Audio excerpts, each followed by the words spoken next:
The acceptance email sat in my inbox for 3 hours before I could bring myself to open it. Harvard Medical School.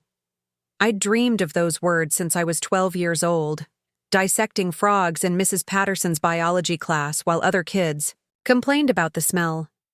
My name is Sarah Chen, and I'm about to tell you how the worst betrayal of my life became the doorway to everything I'd ever wanted. I'd love to know which corner of the globe you're watching from. And if this story speaks to you, make sure to subscribe. Tomorrow's video is one you absolutely can't miss.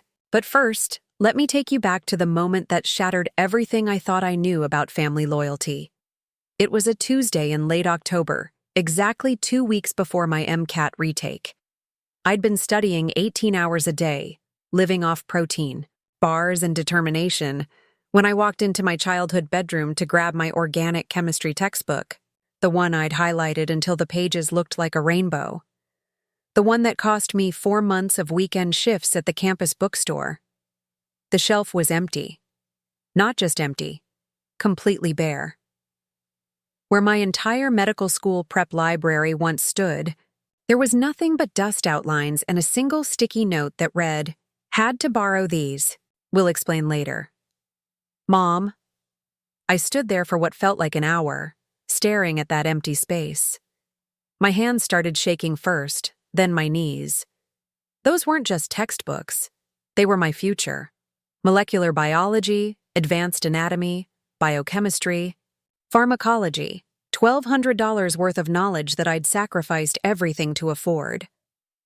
Books I'd chosen over new clothes, over dates, over spring break trips that normal college kids took for granted. I called my mom immediately. It went straight to voicemail. Then I called my dad. Same thing. But I could hear them downstairs, their voices mixing with the unmistakable sounds of video game explosions and my 17-year-old brother Tyler's whooping celebrations. Walking down those stairs felt like descending into a nightmare. Each step echoed with a terrible certainty that my world was about to collapse. When I reached the living room, I found Tyler sprawled across our old couch, surrounded by pristine gaming equipment that definitely hadn't been there when I left. For my study session that morning, a brand new PlayStation 5, 4 controllers still in their packaging. A stack of games so high it looked like a miniature skyscraper, and Tyler, completely absorbed in some racing game, wearing a headset that probably cost more than my monthly food budget. Where did all this come from? I asked, though deep in my gut, I already knew. Tyler barely glanced up. Mom and Dad got it for me. Early birthday present. Pretty sick setup, right? My mouth went dry. Tyler, where are my textbooks? He shrugged, fingers dancing across the controller. What textbooks? The ones from my room. The entire shelf of medical books. Another shrug. Oh, those. Mom said you weren't using them anymore since you're taking the test again. She sold them to help pay for this. He gestured at his gaming paradise without taking his eyes off the screen. Don't worry, she got like $800 for them. Not bad for used books. $800. For books that cost me $1,200 and represented 2 years of careful research, note-taking, and dreams. Books that were scheduled to be reprinted next year with updated information, making my editions more valuable than newer ones. Books that had my handwritten notes in the margins, notes that couldn't be replaced by any amount of money. You're retaking the MCAT in 2 weeks, I said, my voice barely a whisper. I need those books. Tyler finally paused his game, looking at me, with the kind of blank confusion that only comes from a lifetime of having everything handed to you. Can't you just download PDFs or something? Everything's online now. I felt something fracture inside my chest. Not break, fracture. Like a hairline crack in glass that you know will eventually shatter everything. Those books had 3 months of my notes, Tyler. My study schedule, my practice problems, my... Dude, chill, it's just books. You'll figure it out. You always do. Just books.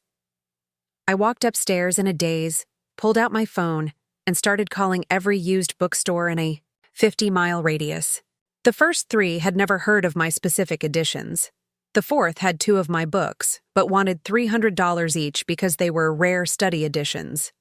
The fifth offered to special order them for twice what I'd originally paid. With a 6-week delivery window, 6 weeks. My test was in 14 days.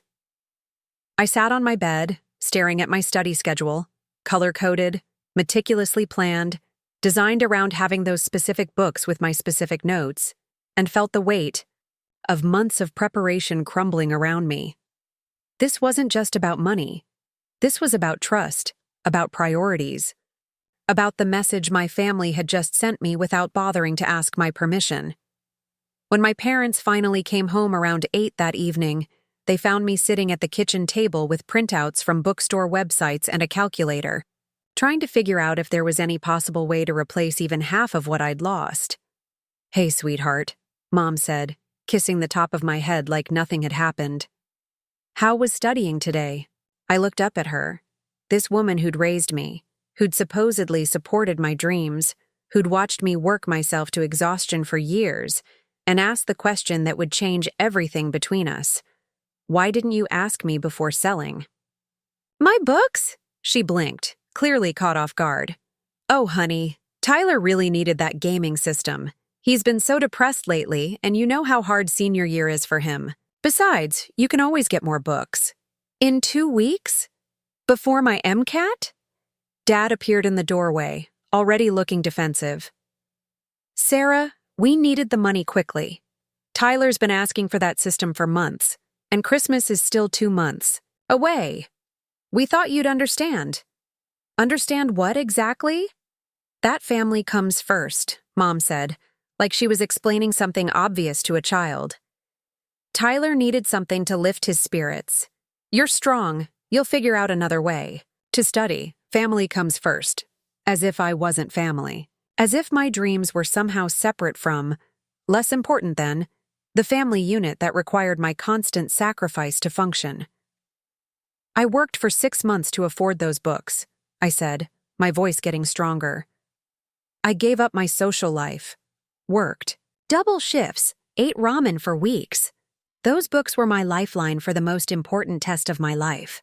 "Don't be so dramatic," Dad said, settling into his chair like this was a minor inconvenience we could sort out over dinner. "You're smart, you'll do fine without them. Tyler, on the other hand, really needed a win right now." A win. Tyler needed a win. What about me? What about the win I'd been working toward for years? The win that required everything I had, including those books. "I don't think you understand," I said, pulling out my phone and showing them the bookstore websites. "These editions cost $1,200 each. The used market is asking even more because they're out of print. I can't replace them." Mom waved her hand dismissively. "Honey, you're being too rigid. There are always alternatives. Online videos, library books, study groups. You don't need to own everything." But I did need to own them, because I'd built my entire study method around those books. Because the library copies were always checked out during exam season. Because online videos couldn't replace the tactile experience of flipping through pages where I'd written, "Remember this," in angry red ink. "What if I fail?" I asked quietly. "You won't fail," Dad said with infuriating certainty. "You never fail at anything. That's just who you are." And there it was, the assumption that had shaped my entire relationship with my family. Sarah never fails, so Sarah doesn't need support. Sarah figures it out, so Sarah doesn't need consideration. Sarah is strong, so Sarah can handle anything we throw at her. I excused myself and went back to my room, closing the door with the careful control of someone who's afraid that any sudden movement might cause a complete breakdown. I sat on my bed, surrounded by the ghost of my preparation, and realized something that should have been obvious years earlier. My family didn't see me as someone with dreams worth protecting. They saw me as someone whose dreams were stable enough to sacrifice for everyone else's immediate needs. Tyler got a gaming system because he was sad. Mom got to feel like the generous parent who solved her son's problems. Dad got to avoid the conversation about why Tyler was depressed in the first place. And me? I got to figure out how to rebuild months of work in 2 weeks because I was strong enough to handle it. I opened my laptop and stared at the email I'd been putting off. The one from Harvard's admissions office, sitting in my inbox like a time bomb. I'd applied early decision on a whim, knowing that my current MCAT score was just shy of their average. The retake was supposed to be my chance to improve that score, to become the candidate they'd want. With shaking fingers, I clicked open the email.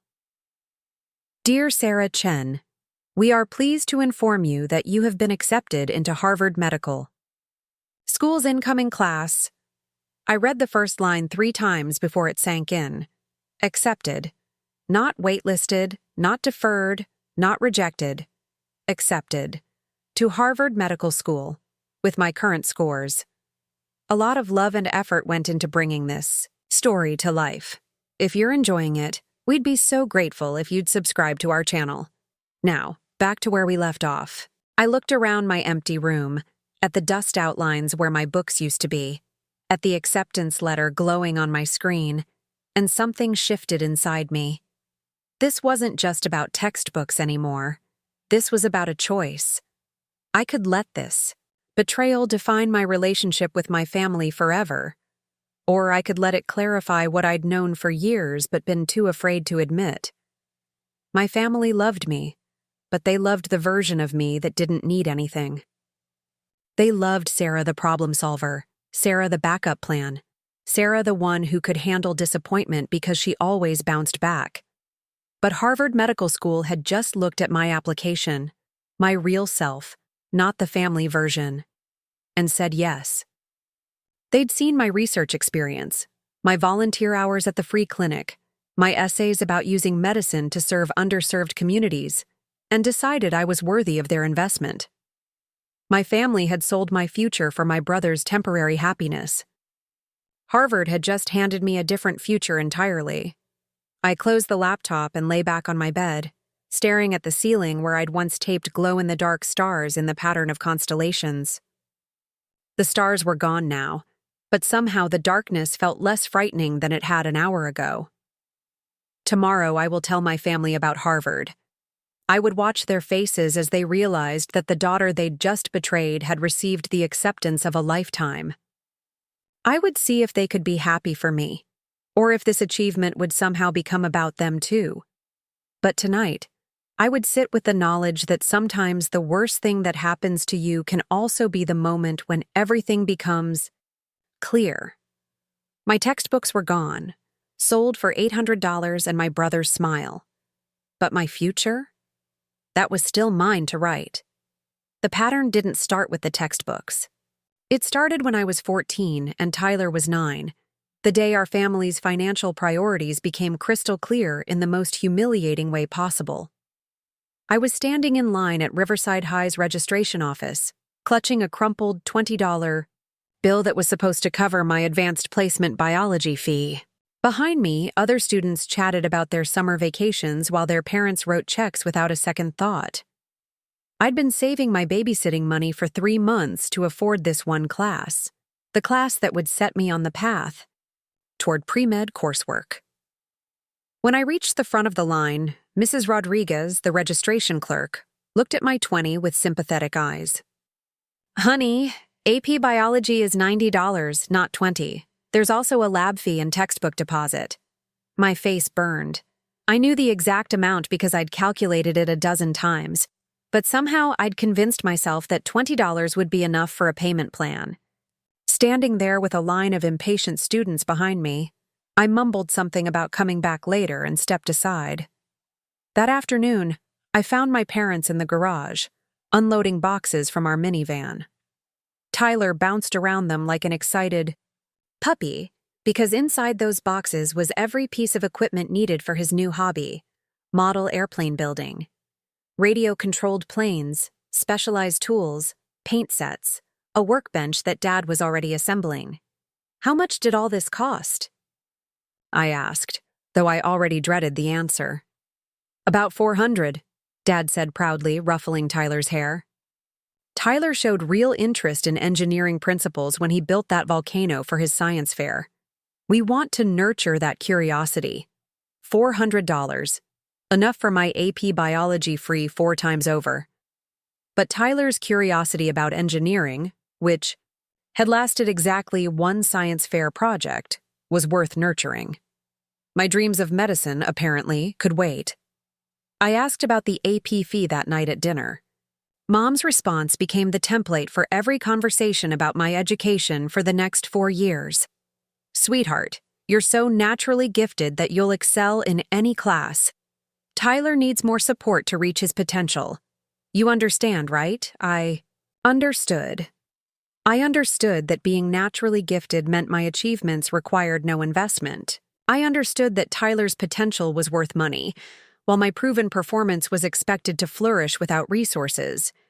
Most of all, I understood that questioning this logic would make me the selfish daughter who couldn't support her struggling brother. So I took regular biology instead. I still earned the highest grade in the class, but I missed a year of advanced coursework that would have put me ahead of my pre-med timeline. When I explained this to my parents, they nodded and said how proud they were that I was so adaptable. Adaptable. That became my defining characteristic. Adaptable Sarah, who could succeed under any circumstances, unlike Tyler, who needed optimal conditions to thrive. The model airplanes, by the way, gathered dust in the garage after 2 months. Tyler had moved on to wanting a drum set. When I was 15, the school counselor called a meeting about my exceptional academic trajectory. I'd been selected for a summer research program at Johns Hopkins, a program that accepted only 20 high school students nationwide. The acceptance letter came with a full scholarship covering tuition, housing, and meals. All my parents had to pay for was transportation to Baltimore. I presented the opportunity at our weekly family meeting, complete with a folder of information about the program's prestige and how it would strengthen my medical school applications. Tyler sat beside me, doodling in his notebook, while I explained how this 6-week program could change my entire future. It sounds wonderful, Sarah, Mom said, but we just can't afford the travel right now. Maybe next year. The travel cost was $300 for a round-trip flight. I knew this because I'd researched every possible option, including bus routes and carpooling networks. 2 weeks later, Tyler came home with news that he'd been invited to a baseball camp in Florida. Not a prestigious program, not a scholarship, opportunity, just a summer camp that cost $800 plus travel expenses. He'd been playing recreational baseball for 1 season and showed moderate talent at best. The family's response was immediate and enthusiastic. Dad called his brother to arrange a loan. Mom started shopping for Tyler's equipment. They managed to find the money within days, because Tyler's baseball development was an investment in his self-esteem. I spent that summer working at a veterinary clinic for free, cleaning kennels and observing surgeries when the doctors had time to explain procedures. It turned out to be more valuable than any program could have been, but that wasn't the point. The point was that my family could find money for Tyler's whims, but not for my documented achievements.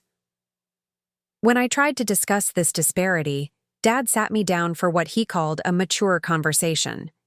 Sarah, you have to understand that Tyler struggles with confidence. Baseball camp isn't just about sports. It's about helping him believe in himself. You've never had that problem. You've always been self-motivated. Self-motivated. Another way of saying that my successes didn't require their support, so they were free to focus their resources elsewhere. The pattern continued through my junior year.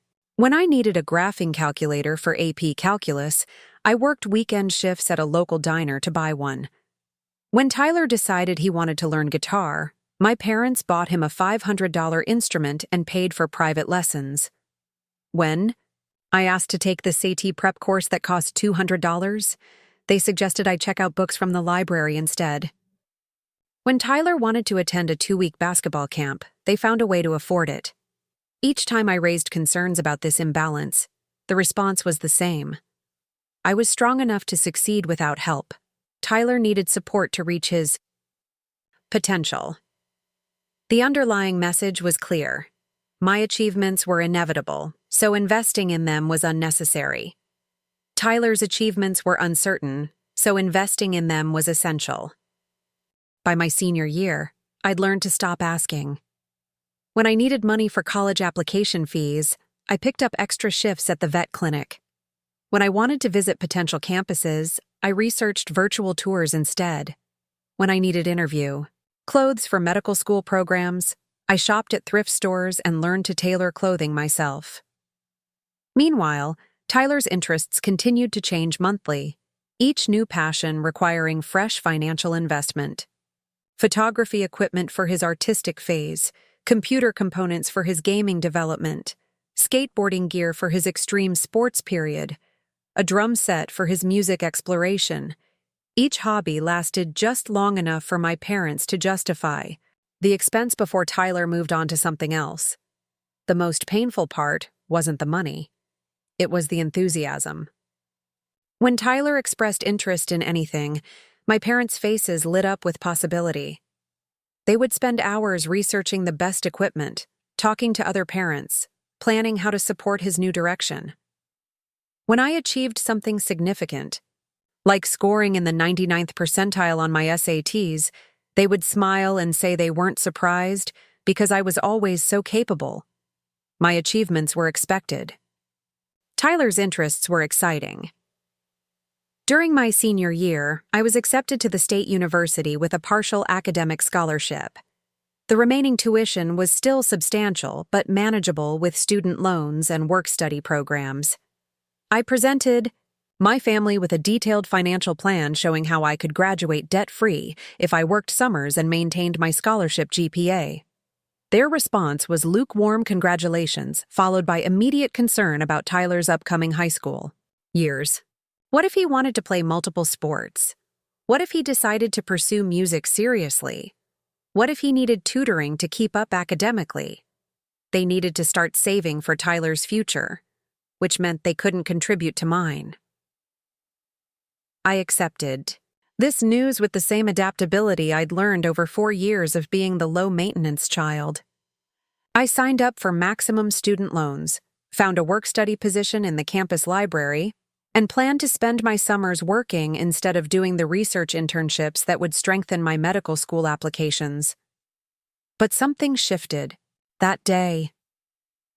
For the first time, I started keeping records, not consciously, not with any plan in mind, but I began to notice and remember the financial disparities that had shaped my adolescence. I started calculating the amounts my parents had spent on Tyler's various pursuits versus their investment in my education. The numbers were staggering. Over 4 years, they'd spent approximately $3,800 on Tyler's temporary interests. My total educational expenses covered by family money, 0. During my freshman year of college, Tyler decided he wanted to build a computer for gaming and graphic design. This wasn't just buying a computer. This was a custom build that required specialized components and took 3 months to research properly. The final cost was $2,600. When I called home to share news that I'd been accepted into the Pre-Med Honor Society, Mom listened politely before launching into excited details about Tyler's computer project. How mature he was becoming, how focused he seemed, how this might be the path that really stuck for him. I hung up that call and finally understood something that should have been obvious for years. My family wasn't deliberately trying to hurt me. They genuinely believed they were making fair decisions. In their minds, I was the child who would succeed regardless of circumstances, while Tyler was the child who needed extra support to flourish. They weren't malicious. They were unconsciously biased in a way that made my independence seem like strength, and Tyler's dependence seem like need. But understanding their logic didn't make the impact any less real. By the time I was a college sophomore, I'd learned to expect nothing from my family except the assumption that I would handle everything myself. I'd learned to celebrate my achievements alone, to solve my problems without asking for help, to treat their support of Tyler as evidence of their good parenting rather than evidence of unfair treatment. I'd also learned to hide my struggles, because expressing difficulty would contradict their image of me as someone who didn't need help. When I was overwhelmed with coursework, I said I was busy but managing. When I was financially stressed, I said I was learning valuable lessons about budgeting. When I was lonely in my tiny apartment while Tyler enjoyed a comfortable bedroom, at home, I said I loved having my independence. The most insidious part of this dynamic was how it trained me to minimize my own needs. I became so accustomed to being the self-sufficient one that I started to believe my problems were smaller, my dreams less worthy of investment, my struggles less valid than Tyler's. When I was a junior, Tyler crashed the car Dad had bought him for his 16th birthday. Instead of facing consequences, Tyler got a lecture about being more careful and help shopping for a replacement vehicle. When I asked if I could borrow money for a car so I could get to my unpaid research internship more easily, Dad suggested I look into bus routes and carpooling options. I didn't fight it. By that point, I'd internalized the family narrative so completely that I actually felt guilty for wanting what Tyler received automatically. I told myself that taking the bus built character, that Tyler needed transportation more than I did, that my internship was a privilege rather than a stepping stone toward my career. But I also started keeping more detailed records. Screenshots of text messages where Tyler asked for money and received it immediately. Records of my requests that were met with suggestions for alternatives. Bank statements showing the pattern of financial support that flowed in one direction. Wasn't planning anything. I was just documenting a reality that I was finally beginning to see clearly.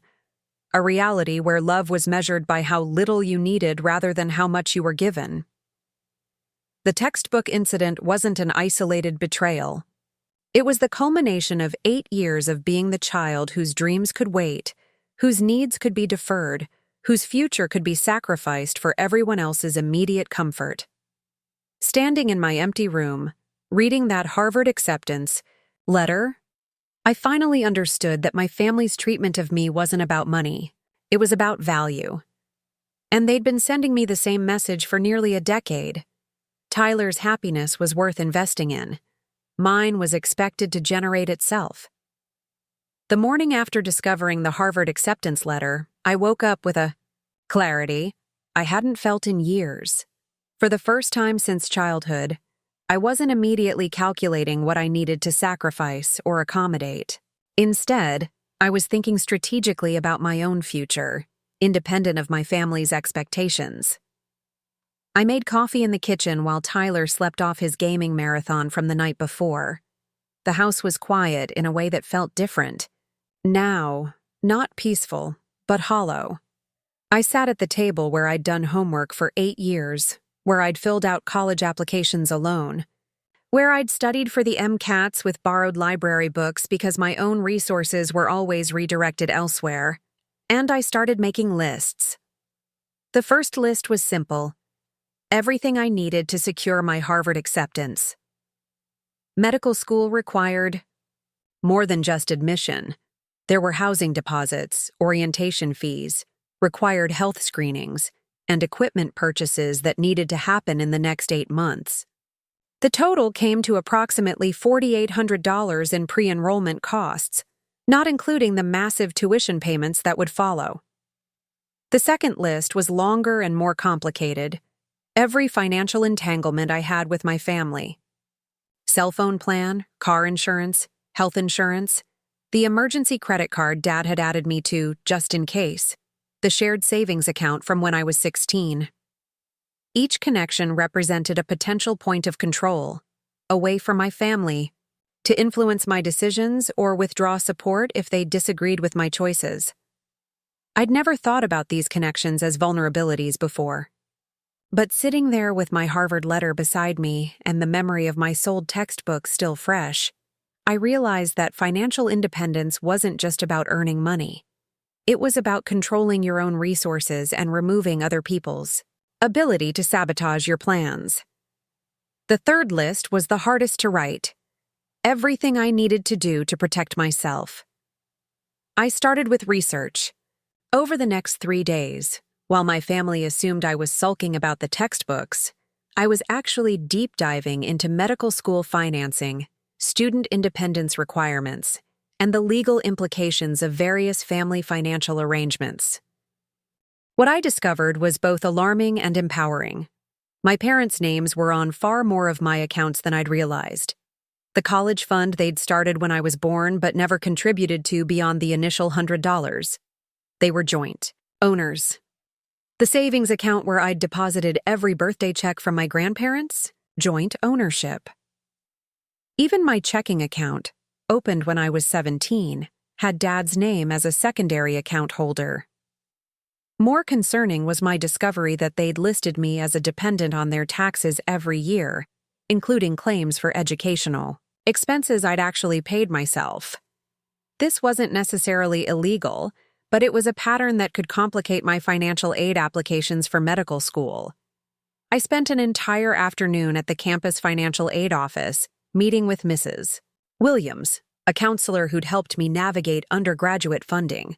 I presented my situation carefully, framing it as planning for independence rather than family conflict. "Sarah, you're describing a common issue for students from families with complex financial dynamics," she said, reviewing my notes. "The key is establishing clear documentation of your independent status before you need it." She walked me through the process of claiming financial independence for medical school applications. It wasn't simple. I'd need to prove that I'd been self-supporting for at least 2 years, that my parents weren't claiming me as a dependent, and that I had no expectation of family financial support. "The good news," Mrs. Williams continued, "is that you've essentially been financially independent throughout college. The bad news is that it might take several months to clean up the paperwork trail and establish clear boundaries." She gave me a folder thick with forms and requirements. Application for independent student status. Tax amendment forms for previous years where I should have filed independently. Documentation requirements for self-support. Instructions for removing myself from joint accounts and establishing individual credit. That night, I called my older cousin Rachel, who'd been through medical school 5 years earlier. Rachel had always been the family member who talked to me like an adult, who remembered my birthday without being reminded, who actually asked about my grades rather than just assuming they were good. "Sarah, I'm so proud of you for getting into Harvard," she said when I told her the news. "That's incredible. How are your parents handling it?" "I haven't told them yet." There was a pause. "Why not?" I explained about the textbooks, about the pattern of financial priorities, about my growing realization that my family's support was conditional on my continued willingness to be the low-maintenance child. Rachel listened without interrupting, then sighed deeply. "I wish I could say I'm surprised, but I've watched this dynamic for years. Do you remember when you were 16 and won that science fair? Your parents spent 5 minutes congratulating you before launching into concerns about Tyler's grades." Did remember. I'd pushed that memory away because it felt petty to want more celebration for an achievement that came easily to me. "The thing is," Rachel continued, "I don't think they realize they're doing it, but impact matters more than intent. What do you need right now?" What I needed was someone who understood financial independence, who could help me navigate the practical steps without emotional baggage. Rachel had started her own consulting business during medical school and was now a practicing emergency physician with hard-won expertise in managing money and family boundaries. We spent 2 hours on the phone that night, with Rachel walking me through everything from credit scores to tax implications. She sent me a detailed email the next day with bank recommendations, a timeline for establishing independence, and contact information for a financial advisor who specialized in helping young professionals separate from family finances. "The most important thing," Rachel emphasized, "is to do this cleanly and completely. Half measures will just create more conflict later. If you're going to establish independence, commit to it fully." I spent the next week systematically untangling myself from every financial connection to my family. It was more complicated than I'd expected, requiring trips to 3 different banks, multiple phone calls with insurance companies, and careful documentation of every change. The shared savings account was particularly revealing. When I went to remove my parents as joint holders, the bank representative pulled up the transaction history. In 4 years of college, I'd deposited over $12,000 from various jobs and scholarships. My parents had withdrawn money, exactly 11 times, always in amounts between $200 and $600, always with notes like Tyler's equipment or family expenses. They'd been using my savings account as their discretionary fund for Tyler's activities. Money I'd earned working weekend shifts at the veterinary clinic had been quietly redirected to fund my brother's hobbies. I wasn't just the self-sufficient child. I was the unwitting financial contributor to the very inequality I'd been struggling against. I requested detailed transaction records for the past 2 years and discovered that my family had spent nearly $3,000 of my money on Tyler's various pursuits. The gaming equipment that I'd watched him unbox, partially funded by my own earnings. Sitting in my car outside the bank, reviewing these records, I felt something shift from hurt to determination. This wasn't just about fairness anymore. This was about theft. They'd taken my money and used it to fund the very favoritism that excluded me.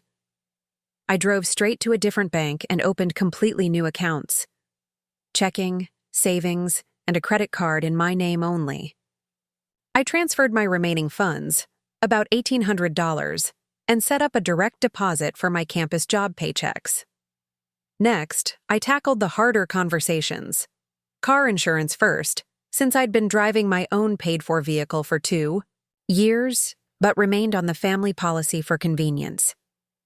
The insurance company required a letter from my parents acknowledging the policy change, which meant I'd have to reveal some of my planning. I drafted a careful email to my parents. I'm updating my insurance coverage as part of preparing for medical school. I'll need to establish independent policies for financial aid purposes. Can you sign the attached form confirming that I'll no longer be covered under your car insurance? The response came within an hour, from Dad. Sarah, what's this about? Are you upset about something? We can talk through whatever's bothering you. I replied with calculated calm. I'm not upset. I'm planning ahead for medical school requirements. Independent students need to show financial separation from their families for aid purposes. This was technically true, though not the complete truth. But I'd learned from years of watching Tyler that strategic omission was often more effective than direct confrontation. The next challenge was health insurance. I was covered under my parents' policy until age 26, but remaining on their plan would complicate my claims of financial independence. I researched student health options and discovered that my university offered graduate student insurance that would begin immediately if I officially declared pre-med status. I made an appointment with my academic advisor to discuss transitioning from undergraduate to postgraduate status for my final semester. This would allow me to access graduate student resources, including better health insurance and financial aid programs designed for medical school preparation. Dr. Martinez, my advisor, was enthusiastic about my Harvard acceptance and immediately understood the practical implications. Sarah, you're in a unique position. Most students don't have this kind of early acceptance, which means you can spend your final semester optimizing for medical school preparation rather than just completing requirements. She helped me restructure my remaining coursework to include independent research credits and advanced laboratory work that would strengthen my Harvard application portfolio. More importantly, she connected me with other students who'd successfully navigated the transition to medical school, including several who'd had to establish financial independence from complicated family situations. One of these students, Marcus, had gone through a similar process 3 years earlier. We met for coffee, and he walked me through the emotional aspects of financial separation that no advisor had mentioned. The hardest part isn't the paperwork, Marcus explained. It's accepting that your family might not understand or support your decision to become independent. They might see it as rejection or ingratitude, even when it's actually about self-preservation. He was right. As I worked through each step of establishing independence, I could feel the invisible threads that connected me to my family stretching and beginning to fray. Every account I closed, every policy I changed, every form I filed was a small declaration that I no longer trusted them to have my best interests at heart. But I also felt something I hadn't experienced in years: control. For the first time since high school, I was making decisions based on my own priorities rather than accommodating my family's needs. I was building a foundation that no one else could sell out from under me. The final step was the most symbolic. I applied for a new credit card with a higher limit, one that would give me the financial cushion to handle medical school expenses without family backup. When the approval came through, I cut up the emergency card that connected me to my parents' account. Sitting in my apartment that night, surrounded by paperwork documenting my new independence, I felt like I was looking at the blueprint for a different life.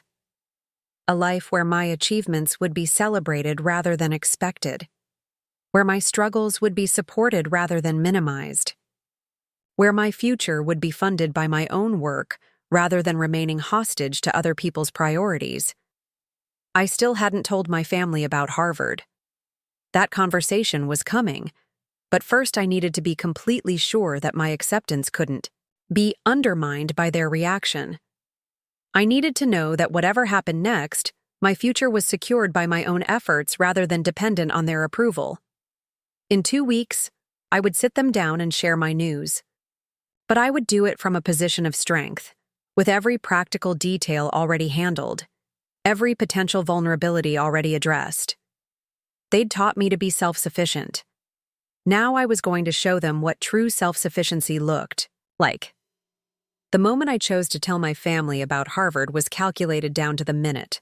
It was Sunday evening, exactly 2 weeks after I'd discovered my missing textbooks.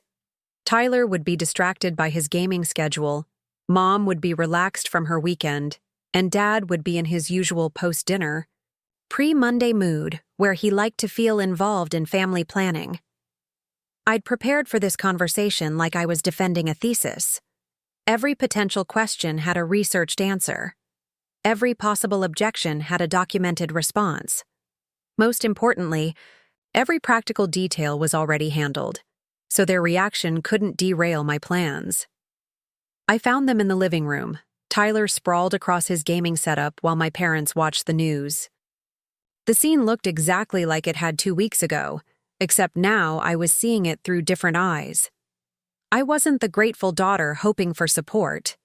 I was someone with leverage, delivering news they couldn't control or diminish.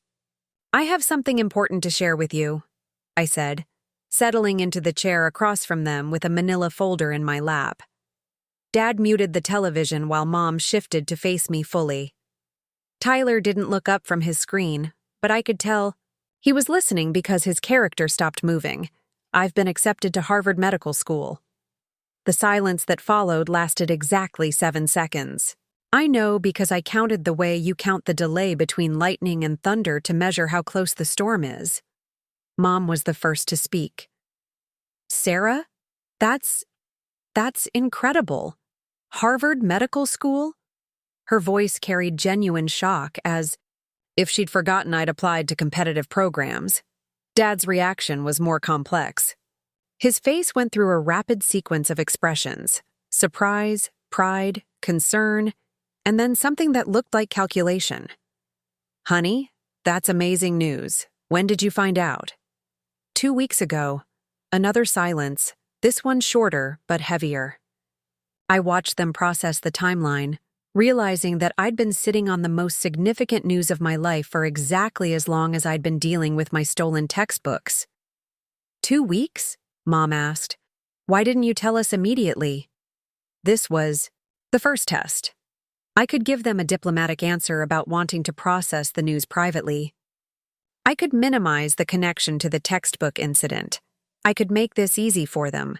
Instead, I chose honesty.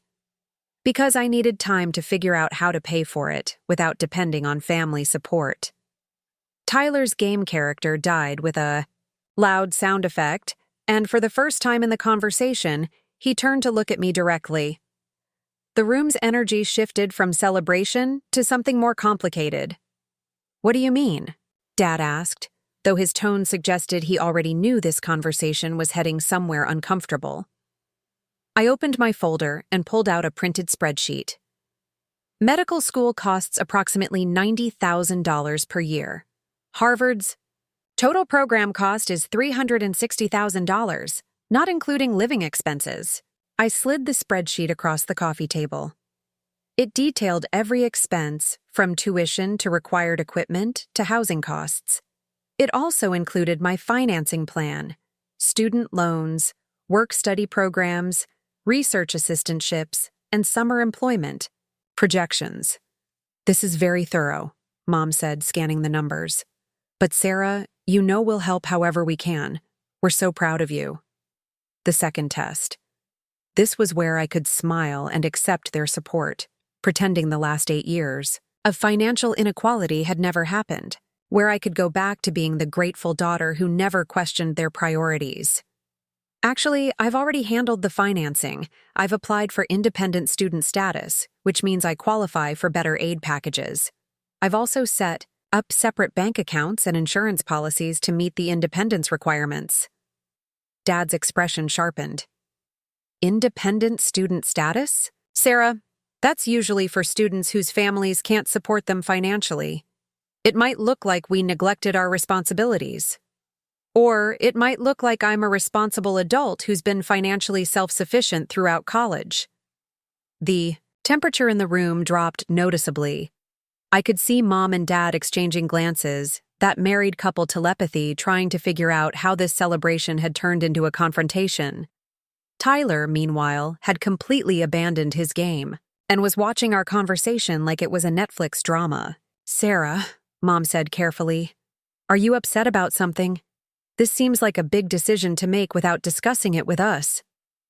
Third test. The opening for me to back down, to reassure them that this wasn't about their treatment of me, to make everyone comfortable again. "I'm not upset. I'm realistic. Over the past 4 years, you've spent approximately $6,000 on Tyler's various interests. You've spent $0 on my education. I've learned that I need to plan accordingly." I pulled out a second document, the bank records showing withdrawals from my savings account. "I've also discovered that you've been using my personal savings to fund some of those interests. $3,000 of my own money has gone toward Tyler's activities without my knowledge or consent." The silence this time was deafening. Tyler's face had gone pale, and he was staring at the bank statements like they might disappear if he looked hard enough. Mom's mouth opened and closed without producing sound. Dad's jaw was tight with what I recognized as his struggle between defensive anger and forced reason.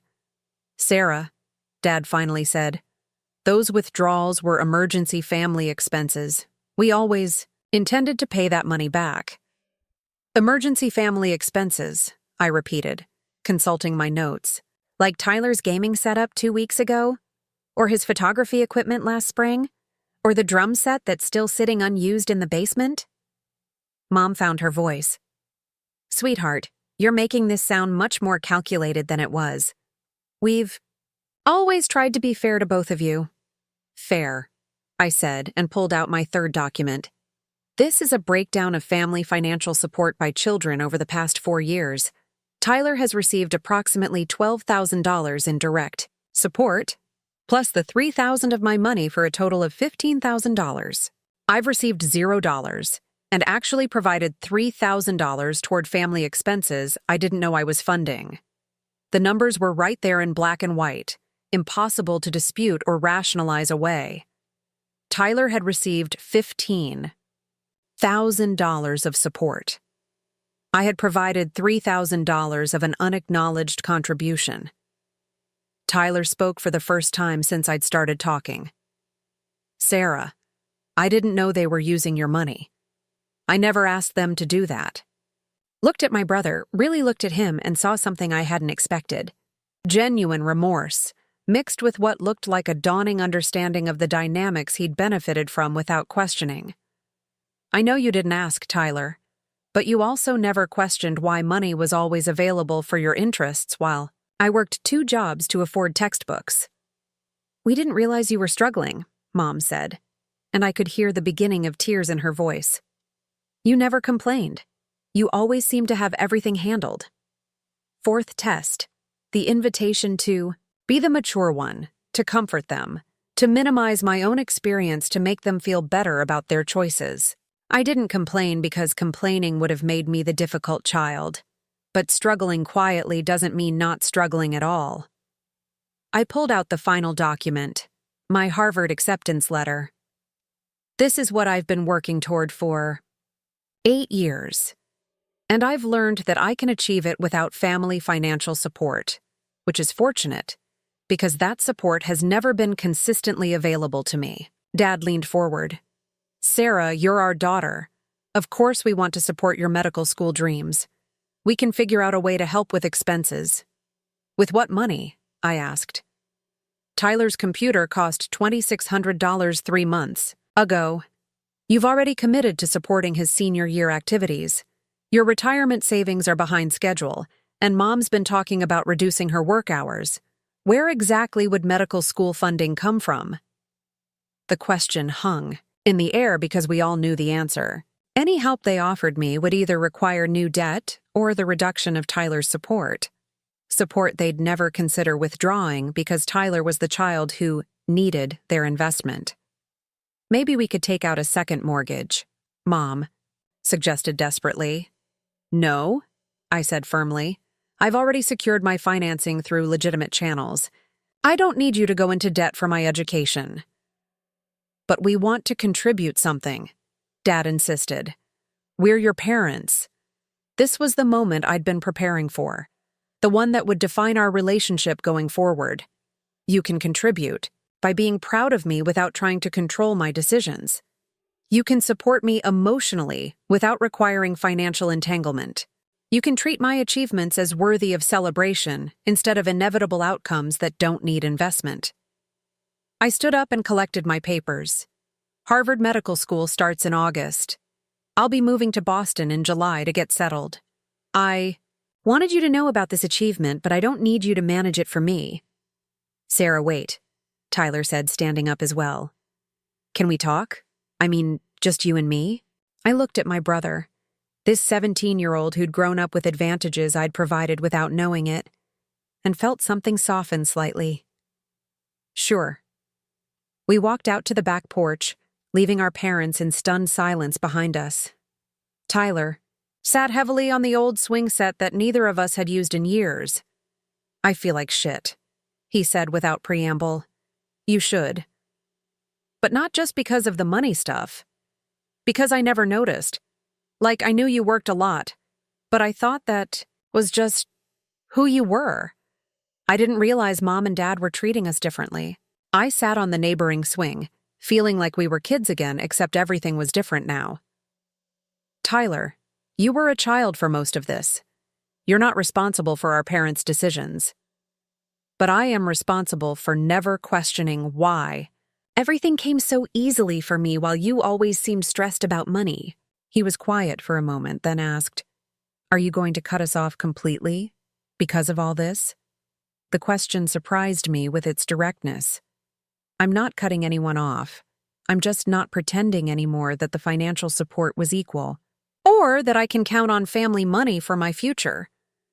What if I paid you back? The $3,000 they took from your account. I turned to look at him. Tyler, do you have $3,000? No, but I could get a job. I could sell the gaming stuff. Keep your gaming stuff. Just notice things more. Notice when opportunities require money. Notice when achievements get celebrated. Notice who in this family is expected to adapt and who gets adapted to. He nodded slowly. Sarah, are you proud of getting into Harvard? The question caught me off guard. In all the planning and preparation and strategic thinking, I'd forgotten to feel proud. I'd been so focused on protecting my achievement that I'd barely celebrated it. "Yeah," I said, and felt tears start for the first time in 2 weeks. "I'm really proud." "Good," Tyler said. "You should be. And for what it's worth, I think you're going to be an amazing doctor." We sat there swinging slowly as the sun set, both of us knowing that everything had changed irrevocably. Inside, our parents were probably having their own difficult conversation about financial priorities and family dynamics. Tomorrow, there would be more conversations, more explanations, more adjustments to this new reality where Sarah wasn't the accommodating daughter anymore. But tonight, for the first time in 8 years, I felt like my achievements belonged to me alone. The aftermath of my Harvard revelation didn't unfold the way I'd expected. I thought there would be a period of adjustment, some uncomfortable conversations, maybe a gradual shift toward respecting my independence. Instead, my family's response escalated in ways that revealed just how deep their dysfunction ran. It started the next morning with a text from Mom at 6:47 a.m. "Sarah, we need to talk about this medical school situation. There are family considerations you haven't thought through." Family considerations. Not congratulations on my acceptance. Not excitement about my future, but concerns about how my achievement might inconvenience them. I was at the campus library by 7 a.m., deliberately choosing a public space for whatever conversation was coming. When Mom arrived 30 minutes later, she looked like she hadn't slept. Her usual put-together appearance was replaced by hastily chosen clothes and the kind of frazzled energy that suggested an entire night of catastrophic thinking. "Sarah, I've been up all night researching this independent student status thing," she said, settling into the chair across from me with a folder that rivaled my own preparation from the night before. "Do you realize what this could do to our family's reputation?" "Our family's reputation? People will think we abandoned you, that we couldn't afford to support our daughter's education. It makes us look like failures as parents." I stared at her, trying to process the logic. My achievement was being framed as their potential embarrassment. My independence was being presented as their failure, rather than their treatment of me being the actual failure. "Mom, nobody's going to judge you for having a daughter who's financially independent. You don't understand how these things work in our community. The Hendersons will whisper that we couldn't afford Harvard. The church ladies will assume we're having financial problems. Your father's colleagues will think we're neglectful parents." She opened her folder and pulled out printed articles about parent-student relationships and family financial planning. She'd spent the night researching not how to support me, but how to control the narrative around my independence. "I've been thinking," she continued, "and we've decided that we want to co-sign your student loans. That way it won't look like you're completely on your own and will still be involved in your education." The audacity was breathtaking. She wanted to attach their names to my loans not to help me, but to maintain the appearance of parental involvement they'd never actually provided. "Mom, I don't need co-signers. I've already been approved for everything I need." "But Sarah, what if something happens? What if you can't make payments? What if you drop out? Why would I drop out of Harvard Medical School?" "Well, medical school is very stressful, and you've never handled major pressure well." I felt something cold settle in my stomach. "I've never handled pressure well?" "You know what I mean. You get overwhelmed easily. Remember in high school when you cried about that science project?" The science project. She was referring to the time I'd stayed up for 3 straight nights building a molecular model because I couldn't afford the fancy materials other students used, and I'd break down in exhaustion when the cheaper glue I'd bought didn't hold properly. I'd been 16, working 2 part-time jobs, and struggling to compete with classmates whose parents bought them professional-grade supplies. "Mom, I graduated summa cum laude from college while working 20 hours a week. I scored in the 97th percentile on the MCAT. I've been financially independent for 4 years. Exactly what part of that suggests I can't handle pressure?" "You're being defensive. This is exactly what I'm talking about. The conversation was becoming surreal. My mother had arrived to tell me that my acceptance to Harvard Medical School was actually evidence of my inability to handle pressure and that my financial independence was actually a family reputation crisis that required her intervention to solve.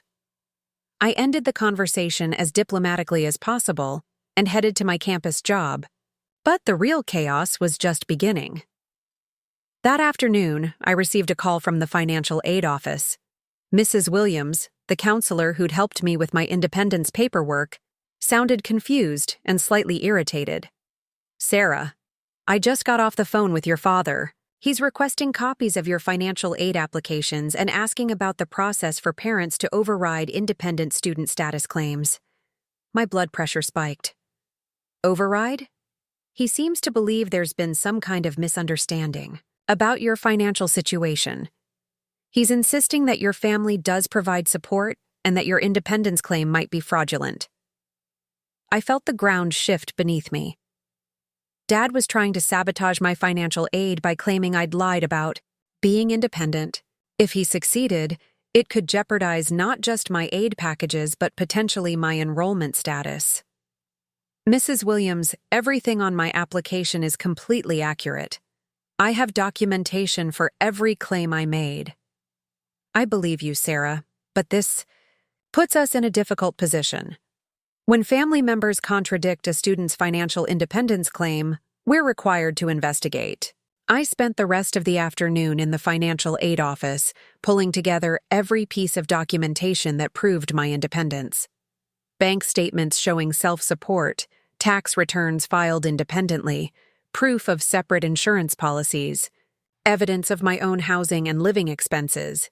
Mrs. Williams reviewed everything thoroughly. "Sarah, your documentation is impeccable, but I have to warn you, if your father continues to challenge this, it could create complications that delay your aid processing." That evening, I called Dad directly. "You called my financial aid office. Sarah, we need to clear up this confusion about your student status. You're making it sound like we've never supported you." "Dad, you haven't financially supported my education. That's not confusion. That's documentation." "What about your car insurance? Your cell phone? The times we helped with emergencies?" I pulled out my records. "I paid you back for every emergency loan. I've been paying my portion of the cell phone bill since I was 16, and I moved to my own car insurance policy 2 weeks ago." "See, this is the problem. You're being technical instead of looking at the bigger picture. We're a family. Then act like it. Stop trying to sabotage my financial aid and start being proud that your daughter got into Harvard Medical School." The call ended badly, but I thought that would be the end of it. I was wrong. The next morning, Tyler texted me, "Sarah, you need to know that Mom called Harvard." My heart stopped. "Called them about what?" "She asked to speak to someone about your enrollment status. She told them there might be errors in your application." I was at my car within minutes, driving to campus while trying to process this escalation. My mother had contacted Harvard Medical School to suggest that my application contained errors. This wasn't about controlling the narrative anymore. This was active sabotage. I called Harvard's admissions office from the parking lot, my hands shaking as I dialed. "Harvard Medical School admissions. This is Jennifer. Hi, this is Sarah Chen. I'm an accepted student for next year's class, and I believe my mother may have called with concerns about my application." "Oh, yes, Ms. Chen. Let me transfer you to Dean Robertson. She's been expecting your call." Dean Robertson. They'd escalated my mother's call to a dean. This was worse than I'd thought. "Ms. Chen," Dean Robertson said when she picked up, "I understand. There may be some family complications regarding your enrollment." I explained the situation as clearly as possible: the financial independence issue, my parents' attempts to override my aid status, and now my mother's call to the school. Dean Robertson listened without interrupting. "Ms. Chen, I want to be very clear about something. Your admission to Harvard Medical School is based entirely on your academic record, test scores, research experience, and personal statement. Family. Financial disagreements don't affect your acceptance status. Relief flooded through me. Thank you. I was worried that. However, she continued, we do need to address the financial aid situation. If there are questions about the accuracy of your independence claim, it could delay your aid processing and affect your ability to enroll on schedule. My relief evaporated. Even though Harvard wouldn't revoke my acceptance, my parents could still prevent me from affording to attend. What do I need to do? Continue working with your undergraduate financial aid office to resolve the documentation questions. In the meantime, I'm going to flag your file for priority review so we can expedite any necessary processing once the independence issue is clarified. That afternoon, I received an email from my uncle, Dad's brother, who lived across the country and rarely contacted me directly. Sarah, your father called me very upset about some college situation. He says you're trying to claim the family abandoned you, which doesn't sound like something you'd do. Is everything okay? My parents were expanding their campaign beyond the immediate family.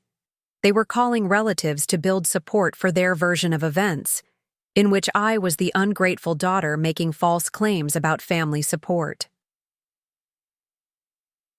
By the end of the week, I'd received concerned messages from 3 aunts, 2 family friends, and my maternal grandmother.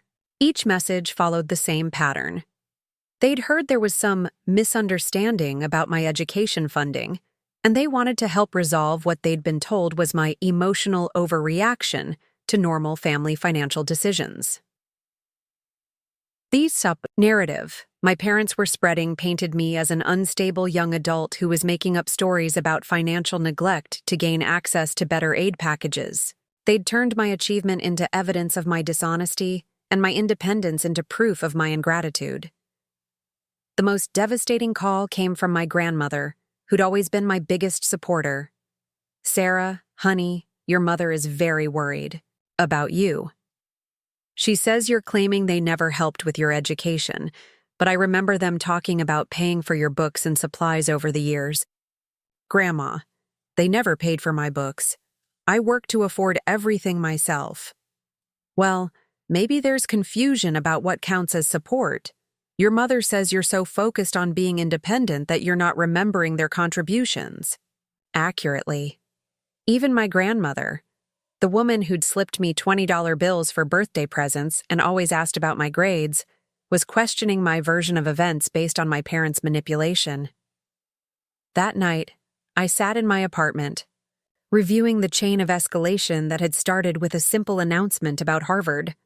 In 1 week, my parents had attempted to force their involvement in my student loans to maintain appearances, called my financial aid office to challenge my independence claim, contacted Harvard Medical School to suggest errors in my application, launched a family-wide campaign to discredit my account of our financial history, successfully convinced multiple relatives that I was lying about my educational expenses. They weren't trying to support my medical school dreams. They were trying to sabotage them rather than accept that I could succeed without their involvement. But their escalation revealed something important. My independence genuinely threatened them. Not financially. They'd proven they could live without contributing to my education. Emotionally. My success without their support contradicted their narrative about being good parents, and they were willing to jeopardize my future to protect that narrative. I called Rachel, my cousin who'd been through medical school, and explained the situation. Sarah, this is psychological warfare, she said bluntly. They're trying to make you doubt your own reality and come crawling back to them for support. What do I do? You document everything, continue working with your financial aid office, and remember that their reaction proves you made the right choice. Good parents don't sabotage their children's education to protect their own egos. That weekend, Tyler showed up at my apartment unannounced. He looked exhausted and angry in a way I'd never seen before. Sarah, I need to tell you something. I heard Mom and Dad planning their next move. Their next move?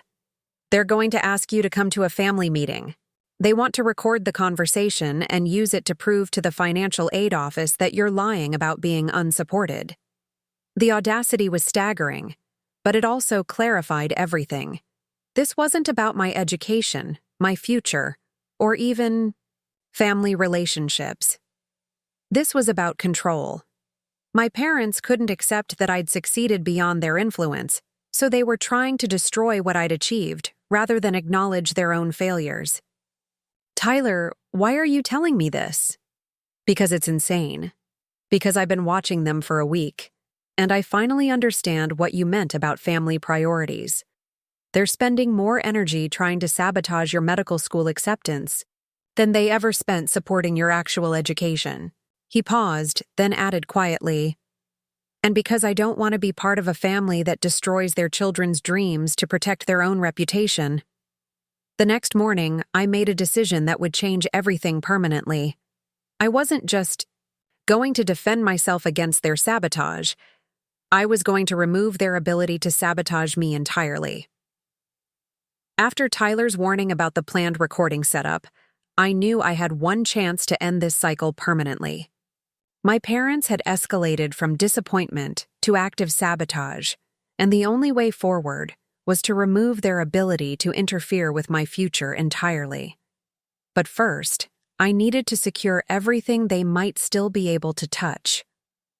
I spent the next morning at the law school's legal clinic, where third-year students provided free consultations under faculty supervision. The student assigned to me, Kevin Martinez, listened to my situation with the kind of focused attention that told me this wasn't his first family financial manipulation case. Sarah, what you're describing is financial abuse combined with what we call academic sabotage, Kevin explained.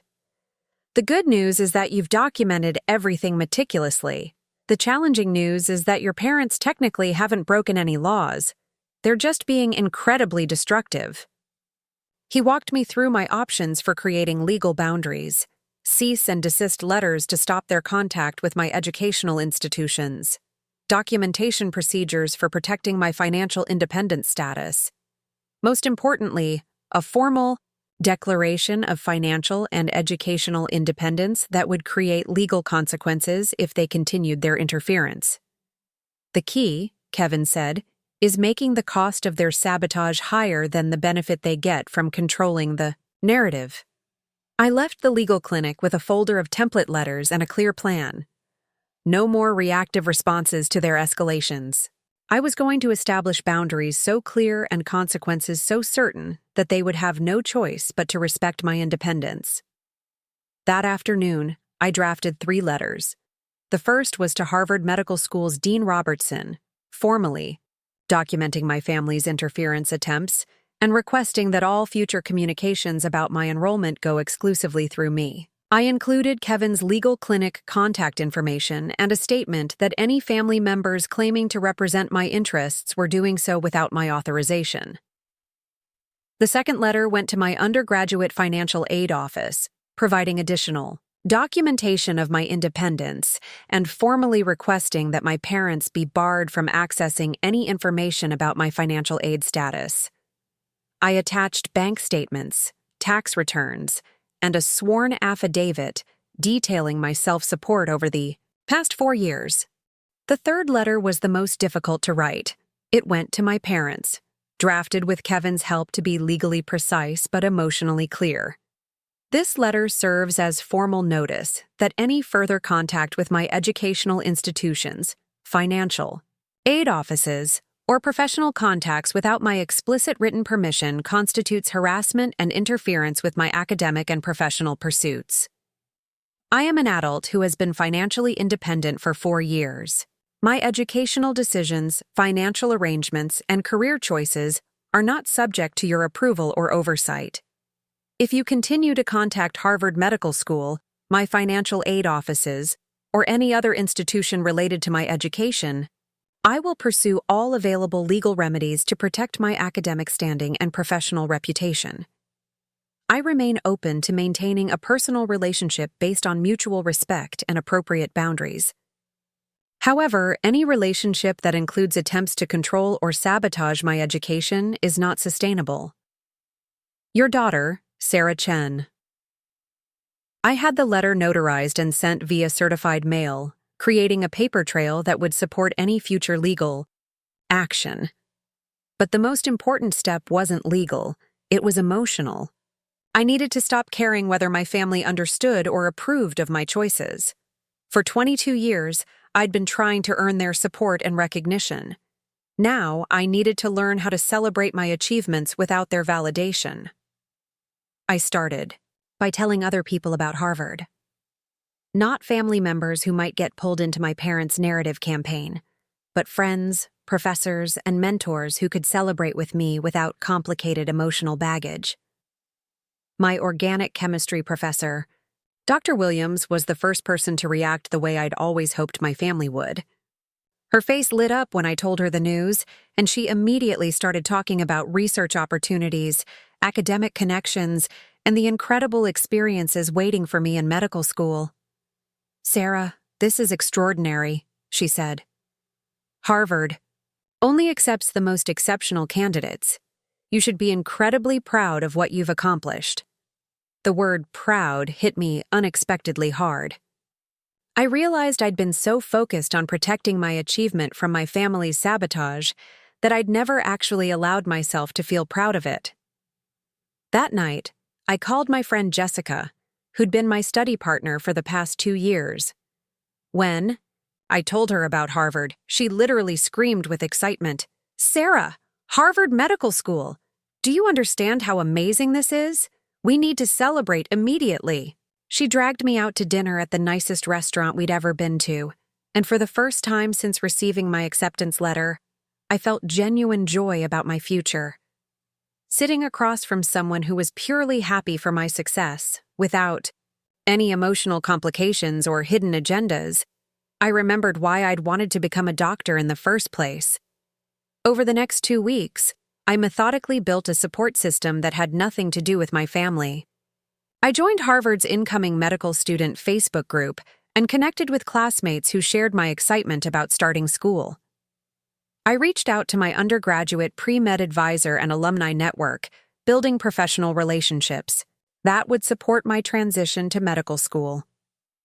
Most importantly, I started working with Dr. Sarah Kim, a psychiatrist who specialized in family dynamics and educational trauma. Dr. Kim helped me understand something crucial. My family's reaction to my independence wasn't about me. It was about their own insecurities and need for control. Sarah, when adult children become truly independent, it forces parents to confront their own parenting choices, Dr. Kim explained during one of our sessions. Your success without their support threatens their narrative about being essential to your achievements. She helped me develop strategies for maintaining emotional boundaries even when my family continued their pressure campaigns. More importantly, she helped me recognize that seeking my parents' approval for my Harvard acceptance was like asking a drowning person to celebrate my swimming achievements. "They're not capable of giving you the support you deserve," Dr. Kim said. "Not because they don't love you, but because their own emotional needs are too overwhelming for them to focus on yours." The breakthrough came during my 4th session with Dr. Kim, when she asked me a simple question. "Sarah, what would it feel like to be excited about medical school without worrying about your family's reaction?" I started crying before I could answer, because I realized I'd never allowed myself to imagine that possibility. For so long, my achievements had been colored by the need to prove myself worthy of my family's investment. Now that I was succeeding, without their investment, I didn't know how to be excited without their validation. Dr. Kim helped me practice celebrating my own achievements. We did visualization exercises where I imagined telling people about Harvard and feeling pure joy instead of defensive preparation for criticism. We worked on separating my sense of accomplishment from my family's emotional reactions. The real test came when I received my official enrollment packet from Harvard. The thick envelope contained everything from housing information to required health forms to a welcome letter from the dean. Instead of hiding this milestone the way I'd hidden my acceptance letter, I decided to share it with people who could be genuinely happy for me. I called Rachel first, and her response was everything I'd hoped for from my parents. "Sarah, I'm so proud of you I could cry," she said. "You've worked so hard for this, and you did it completely on your own terms. That's not just impressive, it's inspiring." I called Dr. Williams next, and she immediately started connecting me with Harvard faculty she knew and research opportunities I should explore. Then I called Jessica, who demanded photos of every single document in my enrollment packet. For the first time since receiving my acceptance, I felt the pure excitement that should have come with getting into Harvard Medical School. No defensiveness, no preparation for criticism, just joy about the incredible opportunity I'd earned. That evening, I made a decision that surprised even me. I posted about my Harvard acceptance on social media. The response was overwhelming. Classmates I barely knew congratulated me. High school teachers commented about how proud they were to see where I'd ended up. Community members who remembered me from my volunteer work at the free clinic shared the post with encouraging messages. Dr. Patricia Hendricks, my former volunteer supervisor at the clinic, sent me a private message that made me cry. "Sarah, I've watched you work with patients for 3 years, and I've never seen someone with such natural compassion combined with scientific rigor. Harvard is lucky to have you, and the medical field is going to be transformed by doctors like you." This was the validation I'd been seeking from my family. Recognition not just of my achievement, but of my character and potential. The difference was that it came from people who had actually witnessed my work and growth, rather than from people who expected my success while providing no support for it. My parents saw the social media post, of course. Mom called within an hour. "Sarah, I saw your announcement online. People are going to ask us questions about Harvard, and we don't know what to say because you haven't included us in any of the planning." Even now, faced with my public celebration of getting into Harvard Medical School, her primary concern was how my achievement would affect her social interactions. "Mom, you can tell people that your daughter got into Harvard Medical School and you're proud of her." That's what most parents would say. But people will ask about how we're helping with expenses, whether we're moving to Boston, what our plans are for supporting you through medical school. You can tell them that I'm financially independent and handling everything myself. That makes us sound like bad parents. And there it was, the core of the entire conflict. My independence made them look like bad parents, so they needed to either force me back into dependence or sabotage my independence to protect their self-image. Mom, good parents celebrate their children's achievements. Bad parents try to sabotage them when those achievements don't require parental support. The conversation ended abruptly, but it clarified something important for me. I wasn't responsible for managing my parents' emotions about my success. I wasn't required to minimize my achievements to protect their egos. Most importantly, I wasn't obligated to include them in my future just because they'd given birth to me. Over the following month, I threw myself into preparing for medical school with an enthusiasm I'd never allowed myself to feel before. I researched Boston neighborhoods and found a small apartment near campus. I connected with other incoming students and made plans to meet in person before orientation. I bought medical equipment and textbooks with my own money, feeling proud rather than resentful about my self-sufficiency. Most importantly, I started volunteering at a local women's shelter, working with mothers who were rebuilding their lives after leaving abusive relationships. Many of these women were struggling with family members who couldn't accept their independence, and I found myself uniquely qualified to help them navigate the emotional complexity of choosing themselves over family approval. The hardest part, one woman told me, isn't leaving the bad situation. It's accepting that some people will never understand why you had to leave. Her words resonated deeply because they captured exactly what I was learning about my own family. They might never understand why I'd chosen independence over their version of support. They might never acknowledge the ways their treatment had shaped my choices. But their understanding wasn't required for me to move forward with my life. 3 months before starting medical school, I received an unexpected letter from Tyler. Not a text or phone call, but an actual handwritten letter sent to my apartment. Sarah, I've been thinking a lot about everything that happened, and I need to tell you some things. First, I'm sorry it took me so long to see how differently Mom and Dad treated us. I should have noticed, and I should have said something.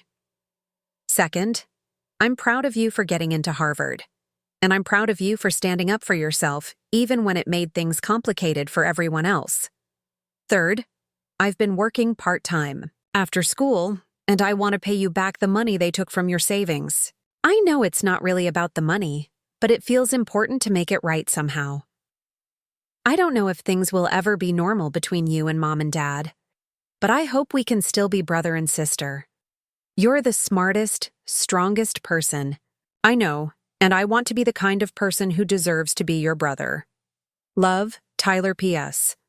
I'm planning to apply to colleges next year, and I'm going to do it without asking for help with application fees or campus visits. I want to see if I can be as independent as you've been. I cried reading that letter because it represented something I'd never expected. An acknowledgement from my family that my version of events was accurate and that my choices had been justified. 2 weeks later, Tyler showed up at my apartment with an envelope containing $3,000 in cash, money he'd earned from his part-time job and saved specifically to repay what our parents had taken from my account. Tyler, you don't have to do this, I said, though I was deeply moved. By the gesture? Yes, I do. Because it was wrong and because I benefited from it without questioning it. This doesn't fix everything, but it's a start. That money became the security deposit for my Boston apartment, and knowing it came from Tyler's own work, rather than my parents' budget, made it feel like a blessing rather than a burden. Standing. In my new apartment 3 weeks before medical school started, surrounded by moving boxes and medical textbooks I'd bought with my own money, I felt something I'd never experienced before. Complete ownership of my future. No one could take this achievement away from me because no one else had built it. No one could sabotage my education because no one else controlled my resources. Most importantly, no one could diminish my pride in what I'd accomplished because that pride was based on my own work rather than their approval. I was finally free to become the doctor I'd always dreamed of being, without carrying the weight of anyone else's expectations or limitations. Harvard Medical School was waiting, and for the first time in my life, I was ready to meet my future without apologizing for taking up space. 2 years into medical school, I was walking through Boston Commons after a particularly challenging anatomy practical when my phone rang. The caller ID showed my home area code, but it wasn't a number I recognized. I almost didn't answer, but something made me pick up. Sarah?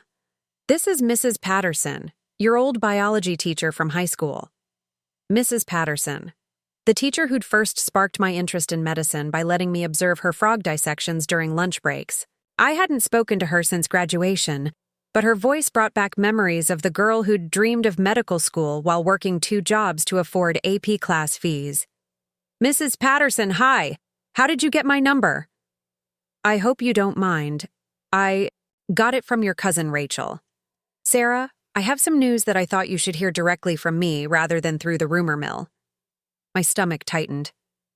News from home usually meant family drama, and I'd worked hard to build a life insulated from those complications. Your brother Tyler was just awarded a full scholarship to State University's engineering program. But more importantly, he specifically asked that I contact you because he wanted you to be one of the first to know. I stopped walking, standing still in the middle of the busy sidewalk as people flowed around me. Tyler had earned a full scholarship, through his own work, his own achievements, just like I had.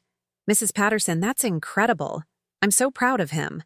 There's more, Sarah. Tyler came to see me last month to ask for advice about applying for scholarships. He told me about everything that happened with your family, about the mistakes that were made, and about how watching you succeed independently inspired him to take responsibility for his own education. I felt tears starting, but they were different from the bitter tears I'd cried over family disappointments. These were tears of genuine pride and hope. He also said something else, Mrs. Patterson continued. He said he finally understood why you had to leave, and that he wanted to earn his education the same way you did, through his own work, not through family connections or favoritism. That evening, I called Tyler for the first time in over a year. Our conversation was tentative at first, both of us aware of how much had changed since that confrontation about Harvard. "Sarah, I know things have been weird between us and the family, but I wanted to tell you about the scholarship myself. Tyler, I'm so proud of you. A full scholarship to the engineering program, that's amazing." "I worked for it," he said, and I could hear a new confidence in his voice. "I got a job, paid for my own SAT prep, filled out all the applications myself. I even wrote my personal statement about learning responsibility from watching my sister." "You wrote about me?" "I wrote about how you showed me what it means to work for your dreams instead of expecting them to be handed to you." The scholarship committee said it was one of the most honest essays they'd read. We talked for over an hour, and Tyler told me about the changes he'd made over the past 2 years. He'd taken responsibility for his own college planning, gotten serious about his grades, and most importantly, started questioning the family dynamics that had shaped our childhood. "Sarah, I need to ask you something. Would you consider coming home for my graduation? I know things are complicated with Mom and Dad, but it would mean everything to me if you were there." I hesitated. I'd successfully built a life in Boston that didn't include my family's drama or dysfunction. Going home meant risk of old patterns, old hurts, old expectations that I should accommodate everyone else's comfort above my own well-being. But it also meant the possibility of something I'd never had, a family relationship based on mutual respect rather than one-sided sacrifice. "Tyler, I'll think about it. But if I come, it has to be on my terms. No family meetings, no discussions about my choices, no expectations that I'll justify my independence to anyone." "Understood. I just want my sister there when I graduate. Everything else is secondary." 3 weeks later, I drove home for the first time in 2 years. The landscape looked exactly the same, but I felt like a completely different person navigating familiar roads. I wasn't the anxious college student trying to prove herself worthy of investment. I was Dr. Sarah Chen, well, almost Dr. Chen, a second-year medical student with clinical rotations under her belt and a future as clear as her own determination could make it. I stayed at a hotel rather than my childhood home, maintaining the physical boundaries that supported my emotional ones. Tyler's graduation was at the same high school where I'd graduated without family support, but this time the energy was completely different. I watched Tyler walk across the stage with genuine pride, remembering the boy who'd once gotten everything handed to him and seeing the young man who'd learned to work for his achievements. When they announced his scholarship, I cheered louder than anyone else in the auditorium. After the ceremony, there was an inevitable family encounter. Mom and Dad approached me carefully, like I was a wild animal they weren't sure how to handle. "Sarah, thank you for coming," Mom said. "It means so much to Tyler and to us." "I came for Tyler," I said simply. "I'm proud of what he's accomplished." Dad looked older than I remembered, and there was something different in his expression. Less confidence, more uncertainty. "Sarah, we've missed you. The house feels different without you." "I'm sure it does." Tyler was always the center of attention, but I provided a lot of practical support that probably wasn't visible until it was gone. It was a gentle observation, not an accusation, but I watched both parents process the reality of what they'd lost when they prioritized Tyler's immediate comfort over my long-term dreams. "We've been thinking," Mom said carefully, "about some of the things that happened before you left. We realize we might have made some mistakes. might have made some mistakes. After 2 years of therapy and hard-won independence, I could hear the carefully qualified language that avoided full responsibility. Mom, you didn't make mistakes. You made choices. You chose to prioritize Tyler's temporary happiness over my long-term success. You chose to take my money without permission to fund his activities. You chose to sabotage my medical school financing, rather than acknowledge that I could succeed without your support. I wasn't angry anymore, which surprised me. I was just stating facts, the way I might describe a patient's medical history, accurately and without emotional charge. Those weren't mistakes. They were patterns that reflected your values and priorities. The mistake would be pretending they didn't happen, or that they didn't have consequences. Dad shifted uncomfortably. Sarah, we did our best with the resources we had. Parenting isn't easy, and we were trying to help both of you in different ways. I understand that. But good intentions don't negate harmful impact. And more importantly, you're still doing it now, trying to minimize the impact of your choices rather than taking full responsibility for them. Tyler appeared beside us, glowing with post-graduation energy and clearly hoping to smooth over any family tension. Hey, can we all just focus on celebrating today? Sarah came all this way.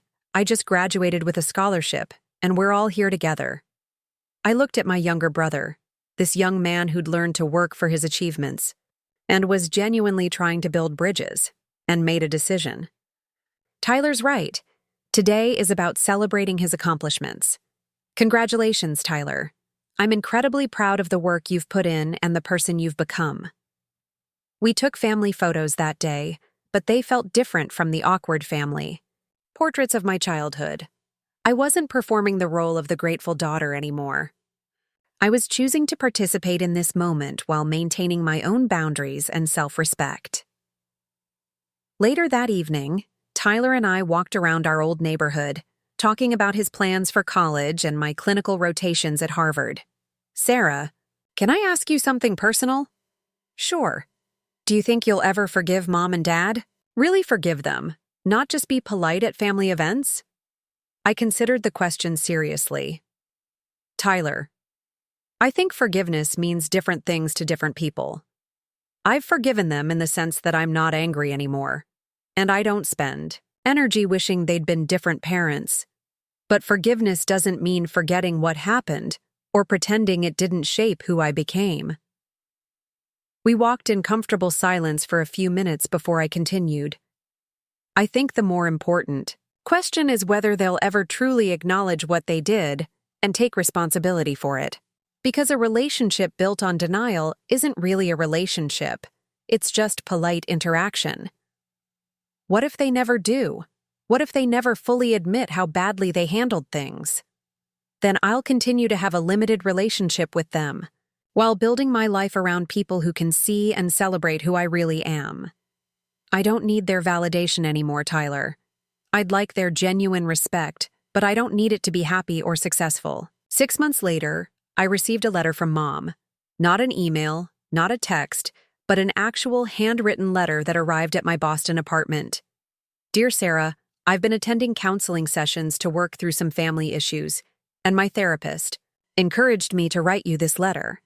I want to acknowledge that your father and I made serious errors in how we treated you during your education. We prioritized Tyler's immediate needs over your long-term dreams, and we took your strength and independence for granted in ways that were unfair and harmful. More importantly, when you tried to establish independence, we responded by trying to sabotage your achievements rather than celebrating them. This was wrong, and it came from our own insecurity about being good parents rather than from genuine concern for your well-being. You have accomplished extraordinary things through your own work and determination. Getting into Harvard Medical School is an achievement that reflects years of sacrifice and dedication that we failed to support or even recognize at the time. I don't expect this letter to repair our relationship immediately, but I wanted you to know that I understand now why you had to distance yourself from us. You weren't being ungrateful or dramatic. You were protecting yourself from treatment that no daughter should have to endure. I hope someday you'll be willing to build a new relationship with us, one based on respect for the remarkable woman you've become rather than expectations that you'll continue to sacrifice your needs for ours. Love, Mom. I read that letter 3 times, feeling something shift in my chest that I hadn't expected. Not forgiveness exactly, but a recognition that growth was possible, even for people who'd seemed incapable of change. I wrote back 2 weeks later. Dear Mom, thank you for your letter and for the acknowledgement it contained. I can see that you've done real work to understand the impact of your choices, and I appreciate your willingness to take full responsibility rather than minimizing what happened. I'm open to rebuilding our relationship gradually, with clear boundaries and mutual respect. This doesn't mean returning to old patterns or pretending the past didn't happen. It means starting fresh with who we are now rather than who we were then. I'm proud of the life I've built, and I'm proud of the doctor I'm becoming. I'd like you to be part of that story, but only if you can celebrate my achievements without needing to control them. I love you, but I love myself too. And any relationship we have going forward needs to honor both of those truths. Sarah. A year later, when I graduated from Harvard Medical School, my parents were in the audience. But this time, they were there as guests rather than controllers, celebrating my achievement rather than managing it. After the ceremony, Dad approached me with tears in his eyes. Sarah, I'm sorry it took me so long to tell you this, but I'm proud of you. Not just for graduating from Harvard, but for having the courage to demand the respect you deserved. You taught our family important lessons about love and boundaries, Kuti. Hugged me carefully, the way you hug someone whose space you've learned to respect. We're so proud of the doctor you've become, she said, and we're grateful that you gave us the chance to learn how to be better parents, even if it took us longer than it should have. Tyler was there too, about to start his sophomore year in engineering with his own full scholarship and his own hard-earned confidence. Sarah, I know I said it before, but watching you build your life on your own terms changed everything for me. You didn't just become a doctor, you showed me what it means to respect yourself enough to demand respect from others. That night, I sat in my hotel room looking at my medical school diploma and thinking about the journey that had brought me here. From the 14-year-old who couldn't afford AP biology fees to the doctor who'd graduated debt-free from Harvard Medical School through her own work and determination. The textbooks my parents sold for Tyler's video games had been replaced by medical textbooks I'd bought with my own money. The empty shelf in my childhood bedroom had become a foundation for a career that would let me save lives and serve communities that needed medical care. Most importantly, the girl who'd once baked her own birthday cake while waiting for someone to sing had become a woman who could celebrate her own achievements without needing anyone else's permission or validation. 6 months into my residency at Boston Children's Hospital, I received a card from a patient's mother. 7-year-old Emma had been admitted with a complicated respiratory condition, and I'd spent extra time explaining her treatment plan in ways that helped ease her family's anxiety. Dr. Chen, the card read, thank you for taking such good care of Emma, but also for helping me understand that advocating for my daughter isn't difficult. It's being a good mother. Watching you work has inspired me to be stronger for my family. I kept that card in my locker, a reminder that the girl who'd had to fight for her own worth had become a doctor who could help other people recognize theirs. My family sold my textbooks for video games, thinking my dreams were less important than my brother's temporary happiness. But those dreams couldn't be sold because they lived in me rather than in any external validation or support. Today, I'm Dr. Sarah Chen, and I've learned that sometimes the most important lesson your family can teach you is what unconditional love looks like by showing you what it doesn't look like and inspiring you to build it for yourself. They thought they were teaching me to be grateful for scraps, Instead, they taught me to build my own feast, and for that unexpected gift, I am genuinely thankful. Looking for more? We've got 2 amazing stories ready for you right on screen. If this one touched you, these are absolutely worth your time. Click to watch them now. And hey, subscribe and hit that bell to never miss our latest uploads.